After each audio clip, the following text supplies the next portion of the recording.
Skip it up and that up. As I showed you guys, and you've seen many times in the past before, the YouTube gaming community, or the gaming community in general, just on the internet as a whole, can be very cancerous. People are constantly at each other's throats in YouTube videos. You have YouTube fanboy channels which twist and manipulate news to fit their agenda. You have people fighting with other people over which console is better. I mean, literally threatening people, saying they want to meet them somewhere and beat the shit out of them.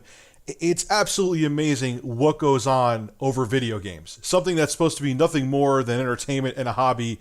People will declare war with other people over their preferred console. It boggles my mind. And the scariest thing is that most of the time, it's adults like my age that do this. And that's really sad and scary. And what blows me away even more is that while these fanboys are at each other's throats over their preferred company or console, whether it be Nintendo or Sony or Microsoft, these companies are not only civil with each other, they're cordial to each other. They're nice to each other. When they're going to E3 and stuff, you'll have reps from Sony, Microsoft, and Nintendo go out to get a drink or go out to dinner after the show is over. It's like you have the YouTube community fighting while these guys are having fun with each other from different companies, from these competing companies, and they're being nice to each other, congratulating each other, and buying each other drinks. Like, what's wrong here? What's wrong with this picture? So anyway, you're probably thinking, Rich, where the hell did that long-winded speech come from? We get it. We heard it from you before. What's making you talk about it now? Well, I'll show you. So yesterday was the Xbox brands as a whole 15th anniversary. Oh my God. Oh my God, Xbox has been around for 15 years. I feel friggin' ancient. But anyway, yeah, Xbox has been around for 15 years, since November 15th, 2001. And Nintendo of America on Twitter tweeted this: "Happy anniversary, Xbox. Congratulations on 15 fantastic years." Microsoft's competition congratulated them. Do you hear that, fanboys? You could be competitors and still be cordial. If your brains were a little bit more efficient, you would understand that, but I know I'm talking to a bunch of fucking brick walls. Anyway, to congratulate Microsoft, Nintendo sent Phil Spencer an NES Classic system. Lucky dude, I wish I had one in my damn hands too. Do you understand why I make these stories and why I feel they're so important to talk about? Here are two competing companies where the heads of these companies, their livelihood depends on their product being successful. And their competitors, they're totally civil to each other. They congratulate each other. They're cordial to each other when they're in public. When they're at, like I said, E3 and other events, they go out to dinner afterwards and sit around and have beers and joke around and chat and discuss stuff. And they make their livings competing against each other.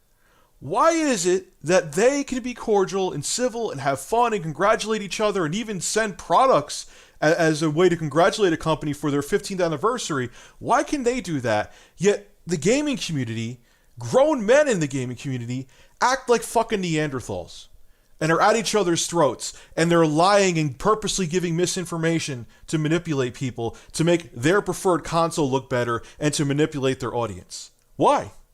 I've made mistakes before. I'll admit I've made mistakes before with giving information, but it wasn't purposely. I didn't do it on purpose, but there's channels out there that are either Xbox fanboy channels, Sony fanboy channels, or Nintendo fanboy channels that purposely twist news to make their company seem favorable and give misinformation to their subscribers. And then again, you have people that are so obsessed with whatever preferred brand that they enjoy that they'll threaten other people and call them names and hate them and consider them enemies just because they don't like the same console that you like or the same game that you like. That's really weird and really sick, especially even if you're kids or children, it's unhealthy. But if you're adults, like in your late teens, 20s, 30s, some are even older, 40s, there's something wrong, man. There's many other things in life that are way more goddamn important than defending your preferred console company or your preferred corporation. But I don't know. I just don't understand. If the companies themselves that make livings competing against each other can be civil, why can't people in the gaming community be civil?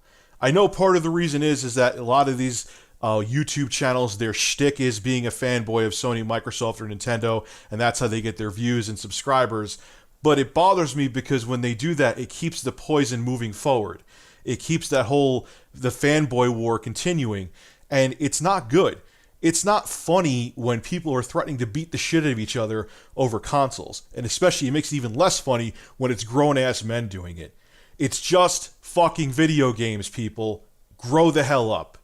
This is Rich Review Tech USA signing out. If you enjoyed what you saw in this video, make sure to leave a like and subscribe. It really helps me out. And as always, guys, thank you for supporting my channel. Have a good one.